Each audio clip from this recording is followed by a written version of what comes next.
Today I would like to talk a bit about our perception and maybe even our stigma around the topic of procrastination. So we have this ideal what we think we should be like, and the level that we think we should be performing at can be immensely high. It can even be impossibly high. And maybe we've seen somebody in social media or the internet and we think that person is performing on that level.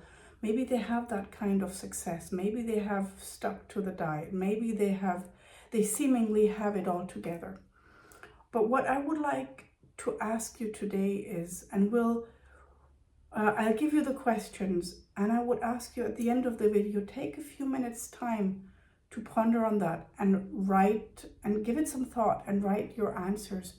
Because this whole idea of, and I would like to introduce this idea of stigma around procrastination, because everything is so goal-oriented, we're so ambitious, and we're taught we need to be high performers, and this high performance is glorified, be it in our sports people we follow, be it in football or soccer, or even in academia, as I've published so many papers, or my business is earning so many millions of dollars in just 6 months. So we have those ideals that we strive towards and they might not even be real. But if we don't perform at that level, and we can have those very much unfounded expectations, and those unfounded expectations can cause us to be very embarrassed about this one area in our lives where we procrastinate. And this is kind of maybe a very mild form of stigma, that we're embarrassed about it and we're not able to get help in that area. So today, in order to dissolve this a bit, I don't have a worksheet for this because, I'm frankly still not 100% fine. And I've been really thinking about what I want to make this video about. And this whole idea of stigma around it, it's kind of, because it's not a real mental health disease, but it's still a problem many of us deal with. And according to C-Royce, 25% of us are chronic procrastinators.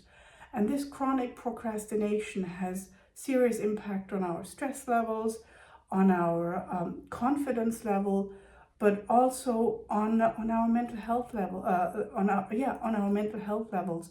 So in order to break that cycle, please get a pen and a paper, and I will write the questions in the text box. So the first question is, and take some time to ponder that, what are my beliefs around procrastination? Is it okay to procrastinate? Is it something that is part of the human experience? Or is it just me and I'm the world's biggest loser because I procrastinate on cleaning my basement? How do I feel about it? And not what do other people say, or what does my mom or my dad or my grandma say, or my teacher. What do I in here really believe about procrastination? And just let it come out, no matter how negative it is. Let it come out. So the first question is, what are my beliefs around procrastination? So again, is it laziness? Is it a failure to mood regulate? What is it really from my belief system? Okay. And the second question is, and I noted it down on my iPad here, is where do I feel that I fall short? Where do I miss the mark with the things that I procrastinate? So really, what is this ideal I strive for? For me, it's, for example, I have this idea, I need to be this perfect housewife. I need to have everything in order. And if you open my drawers, they're supposed to be clean. And they're not. And they haven't been clean for a long time. And I keep on procrastinating that. And it's not, in a way, it's not that important for me. So it's not really real procrastination. Also, it doesn't have any negative long-term effects for me. But this is one of the things that eat away at me, because my ideal is somewhere up there, but I'm somewhere way down there, because I don't live up to my own ideal. with procrastination, for many years, it has been my weight. I have managed to get rid of the baby weight. And my ideal was, I'm a scientist, I'm a woman, I'm smart, I need to have a size 36 in Europe. And I kept all my old clothing because of that, because I never felt this is the way I ought to be. And I was very ashamed of it. And this whole thing of, oh, tomorrow or next week or after the holidays, and I never changed my behavior. And if I did not see results fast enough, it would put me down and I would stop doing the right things. And I wanted to see results way too fast, and I just procrastinated on it. Very plain and simple. Now, the past 8 months, I just did a few small tweaks. I said, okay, I will count my calories most of the days, and I don't strive for extremely low calories. I just stay slightly, so the goal is just to be slightly under my calorie requirement. The goal is not to do 5 hours of exercise a day, but no, I'll go to the gym twice a week.